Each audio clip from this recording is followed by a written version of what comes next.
অস্ট্রেলিয়ার মাটিতে আবারও বিতর্কিত আম্পায়ারিং। রোহিত শর্মার জায়গায় ওপেন করতে নেমেছিলেন লোকেশ রাহুল। 23তম ওভারে মিচেল স্টার্কের বলে রাহুলের ব্যাটের কাছ দিয়ে বল উইকেট কিপারের হাতে চলে যায়। একটা আওয়াজও শোনা যায়। মাঠের আম্পায়ার নট আউট দিলেও প্যাট কামিন্স সাথে সাথে রিভিউ নেন।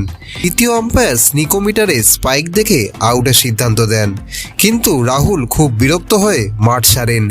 তিনি দাবি করেন বল ব্যাটে লাগেনি, বরং ব্যাট তার প্যাডে লেগেছিল, যেটা ভিডিওতে দেখানো হয়। নিশ্চিত হওয়া যায়নি।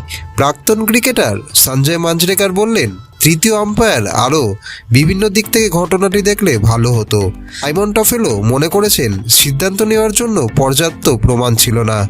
মাঠের আম্পায়ার নট আউট দিয়েছিলেন, যা বদলানো উচিত ছিল না। বিতর্ক আরও একবার প্রযুক্তি এবং আম্পায়ারিং নিয়ে প্রশ্ন তুলে দিল। রাহুল কি সত্যি আউট ছিলেন? প্রশ্নটা এখন অবধি থেকেই যাচ্ছে।